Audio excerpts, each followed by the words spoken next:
ici, elle reprend ici et il dit personne, après avoir allumé une lampe, ne la couvre d'un vase, ni ne la met sous un lit, mais on la met sur un porte-lampe, afin que ceux qui entrent voient la lumière. Alléluia. Donc, le Seigneur veut que la lumière brille dans la maison. Donc, que le ministère soit à l'œuvre. Et que le travail des ministères soit connu de tous. Parce que quoi? Il y a un travail qui est en train d'être fait. Le travail qui est en train d'être fait, souvenez-vous qu'il y a quelques semaines, on a parlé de, lorsqu'on regardait le plan de Dieu pour l'homme, le projet de Dieu, le plan parfait de Dieu. On a vu qu'au début, il y avait des ténèbres. Mais à la fin du travail, on ne doit plus avoir des ténèbres. Regardons par exemple Genèse, comme on a dit. Genèse chapitre 1. On va lire le verset... le verset 2. La terre était informe et vide. Il y avait des ténèbres à la surface de l'abîme et l'Esprit de Dieu se mouvait au-dessus des eaux. Alléluia. Il y avait des ténèbres. Il y avait des ténèbres. Il y avait l'obscurité. Il y avait les ténèbres qui couvraient. Il y avait le chaos. Donc, le travail que Dieu est en train de faire, c'est de permettre à ce que le porte-lampe soit à sa place. Amen. Le porte-lampe, c'est l'église. Lorsque le porte-lampe a sa place, c'est de s'assurer que les ministères sont à leur place. Et les ministères, ce sont les anges, ce sont les étoiles. Donc, quand les ministères sont à leur place, comme on le voit dans l'église d'Éphèse, elles vont commencer à donner de leur lumière. Mais la lumière qu'elles vont donner là, c'est pour que la lumière brille du milieu des ténèbres. Alléluia. C'est pour que la lumière brille du milieu du chaos. C'est pour que la lumière brille du milieu de la confusion. C'est pour que la lumière brille du milieu de la maladie. C'est pour que la lumière brille du milieu de la fatigue. Oh, que le Seigneur fasse briller sa lumière dans nos vies. Amen. Parce qu'il y a des chaos. Parce qu'il y a le chaos. Parce qu'il y a les ténèbres qui couvrent. Et les gens marchent, ils ne savent pas où ils vont. Les gens marchent, ils ne savent pas où ils vont. Ils tombent dans un trou. Les gens marchent, ils ne savent pas comment, ils ne savent pas où ils vont. Ils vivent, ils ne savent pas où ils vont. La vie n'a ni tête, n'a ni queue. Ils sont dans la confusion. Mais justement, le Seigneur vient répondre à cette préoccupation-là. Mais le Seigneur ne va pas faire jaillir une lumière. Même si quelques-uns peuvent avoir des révélations ou des lumières jaillissent symboliquement pour nous montrer le travail qu'il fait. Mais la lumière qui jaillit, c'est sa parole. Et c'est son esprit. Amen. Alléluia. Donc, quand la lumière jaillit, elle vient à nous. C'est pour faire dissiper les ténèbres. C'est pour cela que Dieu ne veut pas qu'on la cache. Il dit, il n'y a rien qui se fait dans le secret qui va rester longtemps dans le secret. Les ténèbres ne vont pas continuer à régner. Donc, il faut que les ministères, quand ils seront à l'œuvre, qu'ils apportent de leur lumière. Personne n'échappera à la chaleur du soleil. Alléluia. Personne, quand la lumière du Seigneur va commencer à briller, rien ne doit échapper à la lumière, à la chaleur de la lumière du Seigneur. Rien. Glory, glory, glory. Alléluia. Rien ne doit échapper. Mais vraiment rien. Même si ton foyer est compliqué, la Bible dit que rien ne doit échapper. Alléluia. Allons-y dans Psaume 19. Amen. Rien ne doit échapper. La solution, elle est vraiment simple. Elle est vraiment simple. Si nous nous exposons à cette lumière-là, oh, elle va nous faire du bien. Il y a des gens qui vont se bronzer. Ils s'exposent à la lumière du soleil pour se bronzer. J'ai envie de dire, cherchons à nous bronzer spirituellement. Amen. À la lumière de la parole prophétique. S'il y a des parties de notre corps qui n'est pas bronzé, mettons-le au bronzage. Vous allez voir ce que le Seigneur va faire. Le Seigneur va produire le miracle. Alléluia. Dans Psaume 19, en typifiant sa personne à travers le jeune marié, verset 6 au verset 7. Et le soleil, semblable à un époux qui sort de sa chambre, s'élance dans la carrière avec la joie d'un héros.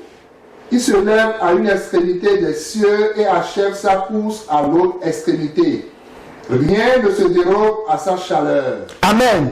Rien ne doit se dérober à la chaleur. Mais en fait, du soleil. Mais en fait, ça veut dire que rien ne doit se cacher, de se mettre à l'abri de la lumière. La véritable lumière. Il faut que les ténèbres là soient dissipées avec la présence de la lumière. Par la présence de la lumière. C'est pour cela que quand la Bible dit que tout était comme un chaos, informe et vide, lorsque Dieu a examiné la situation, on dit l'esprit planait, l'esprit se mouvait sur les eaux, l'esprit inspectait, cherchait où se trouvaient les problèmes. Quand les choses ont été identifiées, il a libéré la lumière, il a libéré la parole. Alléluia. Et la lumière a commencé à briller.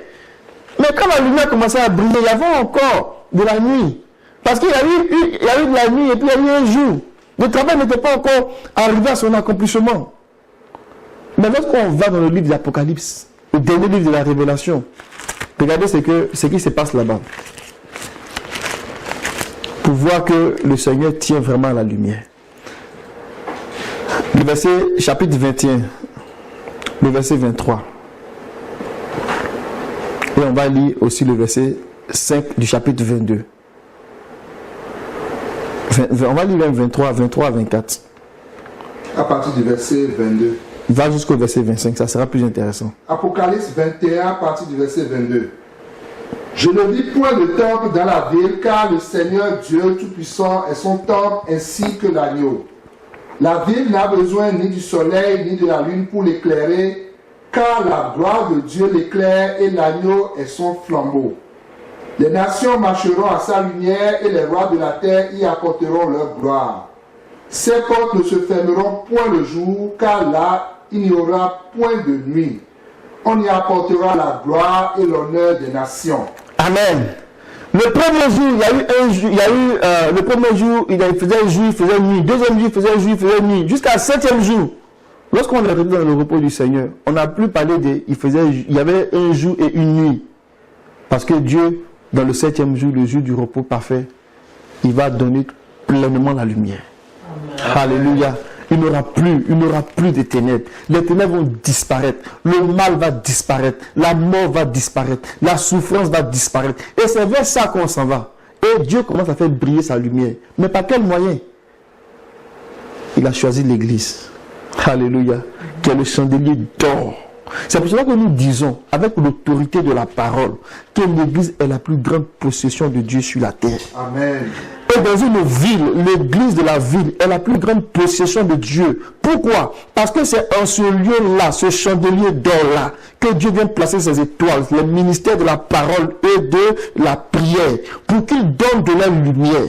Et que cette lumière-là brille pour donner la vie. De sorte que tout ce qui est ténèbres-là soit exposé à la lumière. Alléluia. Et qu'il n'y ait rien de ténébreux qui subsiste. Rien d'infime qui subsiste. Rien de malade qui subsiste. Rien de faible qui subsiste.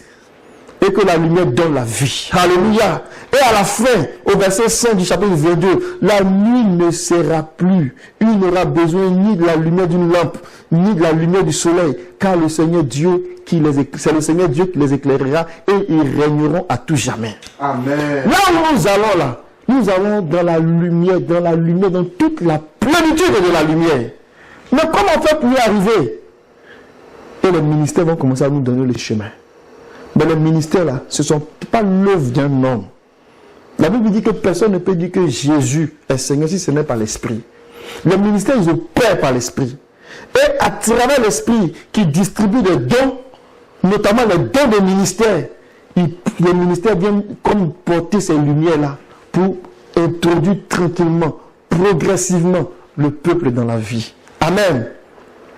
On va regarder encore dans Luc les mêmes affaires là qui sont reprises, mais dit autrement.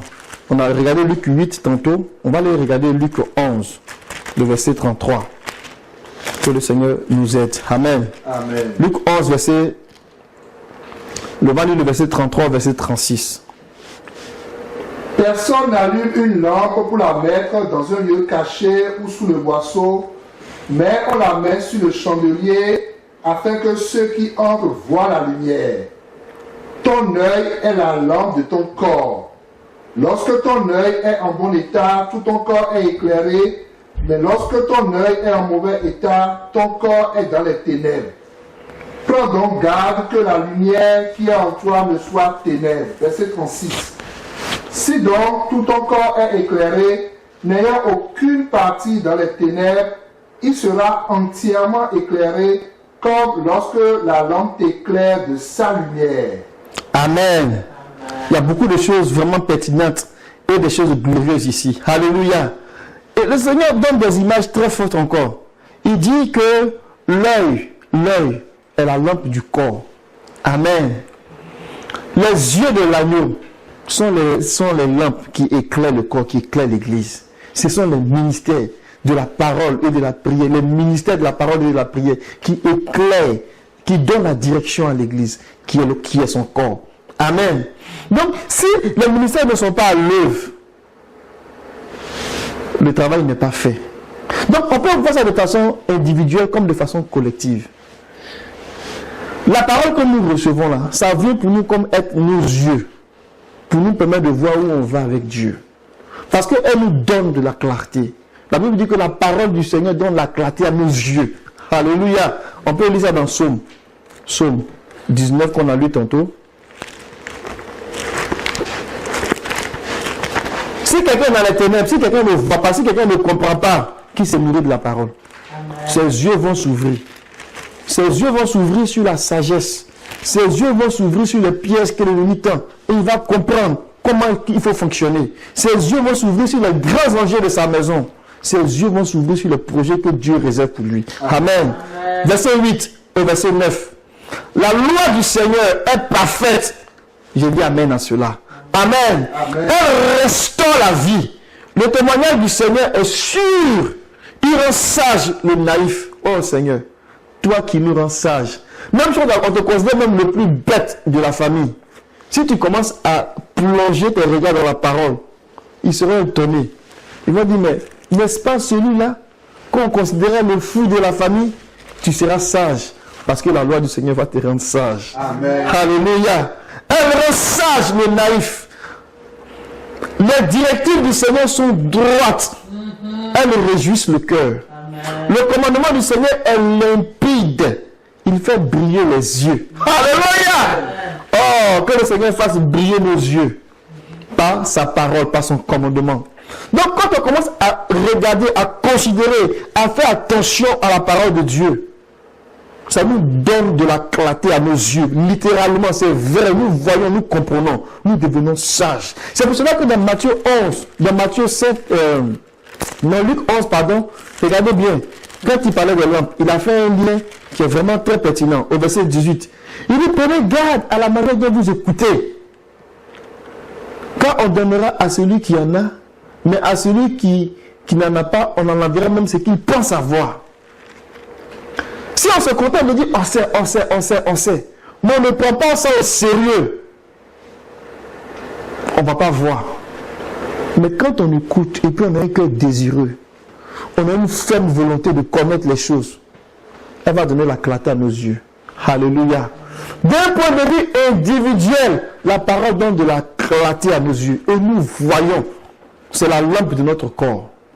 Mais de la même façon, c'est la lampe du corps qui est l'Église. Alléluia.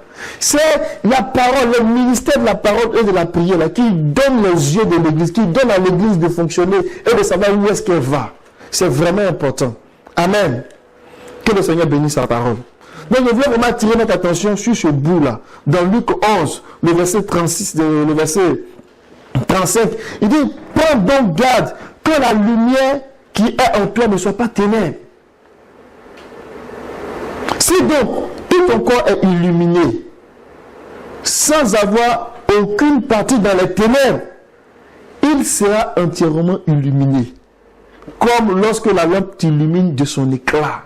Ça, c'est un principe que Paul a repris. Souvenez-vous, on l'avait vu une fois avec les frères. Il dit que quand on est exposé à la lumière, tout ce qui est exposé à la lumière devient lumière. C'est de ça que le Seigneur parle ici. Il dit, si tout ton corps est exposé, si tout ton corps est illuminé, sans qu'une partie soit dans les ténèbres, ton corps sera entièrement illuminé. Alléluia. Alléluia. Donc ce que nous faisons, c'est de nous exposer continuellement à la parole. Continuellement à la parole. Toutes les zones, on cache rien au Seigneur. On dit, Seigneur, regarde, je m'expose ici, je me retourne ici, de tous les sens. C'est un scanner 360. Amen. On s'expose. Même les choses même qui sont des endroits, on ne veut pas donner ça au Seigneur, exposons-nous à la parole. Le Seigneur a une réponse à n'importe quelle situation. Amen. Le Seigneur a la réponse à n'importe quelle situation. N'importe quelle situation de notre vie, la parole a une réponse. Donc quand on s'expose à la parole, elle vient briller. Et jusqu'à ce que tout ce qui est ténèbres disparaisse. Amen. Mais qu'est-ce que ça fait la parole? Regardons maintenant dans Éphésiens. Que le nom du Seigneur soit béni. Allons-y dans Éphésiens. Éphésiens chapitre 5. La lumière, ce n'est pas, quand on parle de lumière, là, il ne faut pas que ça reste parabole dans notre tête. Ça a des aspects concrets. Éphésiens 5.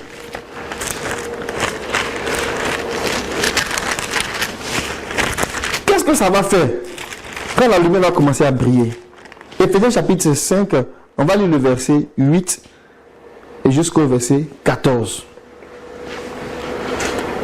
Autrefois vous étiez ténèbres et maintenant vous êtes lumière dans le Seigneur. Marchez comme des enfants de lumière, car le fruit de la lumière consiste en toutes sortes de bonté, de justice et de vérité. Examinez ce qui est agréable au Seigneur et ne prenez point part aux œuvres infructueuses des ténèbres, mais plutôt condamnez-les. Car il est honteux de dire ce qu'ils font en secret. Mais tout ce qui est condamné est manifesté par la lumière, car tout ce qui est manifesté est lumière.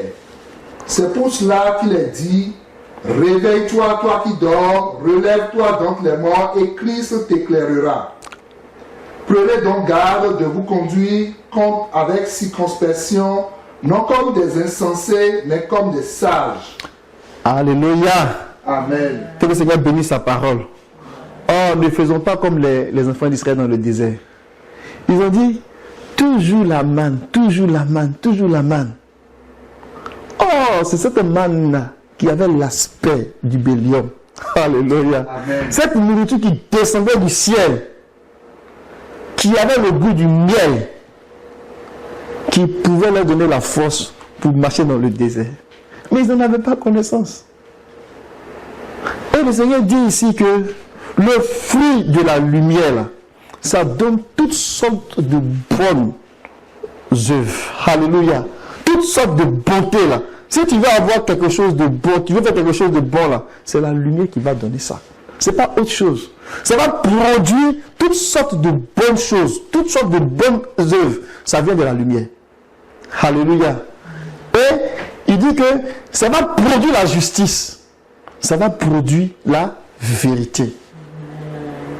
Donc avec la parole, la lumière de la parole là, on va marcher dans la droiture. Amen. On ne peut pas faire semblant. Avec la lumière de la parole là, parce que ces commandements sont droits et justes, on va voir les bonnes œuvres se manifester autour de nous, dans nos vies, dans nos maisons, dans nos foyers. Alléluia. C'est le but que Dieu recherche. Quand la lumière brille là, tu ne peux pas être hypocrite. C'est pas possible. Non, non, non, non. Si tu te laisses exposer à la lumière, ça va t'amener à faire les bonnes œuvres que Dieu a préparées pour ceux qui l'aiment. La lumière va produire la justice. Ça veut dire que tu vas chercher à te conformer à ce que Dieu veut, à commencer à aimer Dieu, à garder sa parole de façon jalouse. C'est la lumière qui va faire ce travail-là. La lumière va te conduire dans la vérité. Et de façon concrète, pratico-pratique, là, voici ce qui va se passer. Et Philippiens 4, verset 8. Il dit que au reste, frère, que tout ce qui est vrai, tout ce qui est digne, alléluia, que tout ce qui est juste, que tout ce qui est pur, que tout ce qui est aimable, que tout ce qui mérite l'approbation, que tout ce qui est moralement bon et digne de louange soit l'objet de vos pensées. Amen. Quand on expose à la lumière là, voilà le fruit que ça va produire. Est-ce que c'est pas merveilleux ça? Amen. Donc, il ne s'agit pas de venir créer un programme parallèle. C'est le même programme de la vie là qui est là. Amen. Regardez, je vais vous donner cette image-là. On a la mort, on a les ténèbres, on a le péché d'un côté. On a la vie, on a la lumière, on a la justice. Amen. Le péché là, l'iniquité là, ça va faire que les gens vont rester dans les ténèbres. Et les ténèbres, ça va les engloutir dans la mort. Voilà le schéma. Mais lorsque nous venons au Seigneur, il nous donne sa justice. Cette justice-là, qui est le fruit de la lumière, va nous conduire dans la vie. Justice, lumière et vie. Et on va rentrer dans la vie. Donc quand on dit que Dieu va nous donner la vie, c'est pas nécessairement on est là, on est couché, et puis un matin on se réveille dans la vie. Non, il y a un travail que Dieu fait. Donc Dieu met les éléments en place pour qu'à la fin nous ayons la vie. Amen. Je vais vous donner une image. On va aller dans Exode. Exode 14. Alléluia. Amen. Que le Seigneur nous aide. Amen. Exode 14. On a regardé tantôt. Lorsque le Seigneur délivrait les enfants d'Israël. On n'aura pas l'occasion de le regarder dans les détails. Mais le jour où le Seigneur devait libérer les enfants d'Israël, il faisait nuit. C'est dans la nuit que le Seigneur a travaillé. Alléluia. Amen. C'est à minuit qu'il a commencé à déclencher les hostilités. Et il a dit que lui-même, là, il va veiller ce jour-là. Alléluia. Il dit c'est une nuit de veille. Et je vais assister à la délivrance de mon peuple. Mais il faisait encore nuit. Mais il n'avait pas les regards seulement sur la nuit. Il voyait l'aurore qui s'en venait. Amen. Alléluia. Dans Exode 14. Cette nuit-là, on va lire le verset 20. Le verset 19 au verset 20. Il y a vraiment tellement de choses intéressantes là. On va lire le verset 19, verset 20. On va sauter. Après, on va lire le verset 24. L'ange de Dieu qui allait devant le camp d'Israël partit et alla derrière eux. Et la colonne de nuée qui les précédait partit et se tint derrière eux. Elle se plaça entre le camp des Égyptiens et le camp d'Israël. Cette nuée était ténébreuse d'un côté et de l'autre, elle éclairait la nuit. Et les deux camps n'approchaient point l'un de l'autre pendant toute la nuit. Verset 24. À la veille du matin, l'Éternel de la colonne de feu et de nuée regarda le camp des Égyptiens et mit en désordre le camp des Égyptiens. Amen. Amen. On va regarder cette image-là pour voir un peu comment le Seigneur est en train d'opérer sa délivrance au milieu de nous. Il dit que dans le verset 42 du chapitre 12, là, il dit que ce fut une nuit de veille pour le Seigneur parce qu'il les fit sortir d'Égypte. Tous les Israélites dans leur génération, pour tous les Israélites dans toute leur génération, c'est une nuit de veille pour le Seigneur. Alléluia. Donc toute la génération, même pour notre génération, ça serait une nuit de veille pour le Seigneur. Alléluia. Amen. Il va venir à minuit pour nous délivrer. Mais jusqu'au petit matin, la délivrance sera parfaite. Lorsqu'ils ont commencé à partir, à fuir, arrivé à un moment donné, la nuée qui était devant qui les conduisait, dans Exode 14, la Bible dit que la nuée s'est déplacée, elle est venue en arrière. Elle est venue en arrière pour s'interposer entre l'Égypte qui représentait les ténèbres et Israël qui représentait la lumière. Donc quand la lumière s'est interposée, la lumière a fait qu'il y avait les ténèbres du côté des Égyptiens, mais il y avait la lumière du côté d'Israël. Alléluia. C'était prophétique. Mes amis, aujourd'hui là, c'est la même affaire. Il y a les ténèbres du côté du monde, du côté des Égyptiens, mais du côté de l'Église, il y a la lumière. Amen. Même si on a minuit, il dit, il vient à minuit. Alléluia. Amen. Mais il ne va pas dormir. C'est une nuit de veille pour lui, parce qu'il a un travail accompli jusqu'au petit matin. Le petit matin là, c'est l'aurore. Alléluia. Et Esaïe va reprendre ça. Regardez comment Esaïe va le dire. Esaïe 58, verset 8. Esaïe va reprendre cette image-là. Et il va nous montrer comment le Seigneur vient à notre secours. Il dit, alors ta lumière poindra comme l'aurore. Alléluia. Donc la lumière que Dieu nous envoie là, ça va poindre comme l'aurore. Alléluia. Il dit, tu te rétabliras bien vite. Ta justice marchera devant toi. Et la gloire du Seigneur sera ton arrière-garde. Alléluia. Donc, Pharaon, il venait avec toute sa force. Les ténèbres venaient avec toutes les forces. Les problèmes venaient avec toute la puissance. Mais il dit que les deux camps ne pouvaient pas se toucher. Alléluia. Parce que c'était une nuit de veille pour l'Éternel. Amen. Les deux camps ne pouvaient pas se toucher. Si nous croyons en cela, nous entrons dans cette bénédiction-là. Amen. Parce que le Seigneur dit qu'il va commencer à traverser une nuit de veille. Pourquoi? Parce que la lumière est devant. Alléluia. Donc, dans Somme, il va dire, par ta lumière, nous voyons cette lumière-là. Dans Somme 36. Alléluia. Dans Somme 36. Que le nom du Seigneur soit béni. Par ta lumière, nous voyons la lumière. Somme 36, verset 10. Car auprès de toi est la source de la vie. Par ta lumière, nous voyons la lumière. Amen. Les Égyptiens sont derrière. N'ayons pas peur. Parce que la Shekinah de Dieu, la gloire de Dieu s'est interposée. Donc, elle est pour nous une arrière-garde. Alléluia. Maintenant, il fait briller sa lumière du côté d'Israël.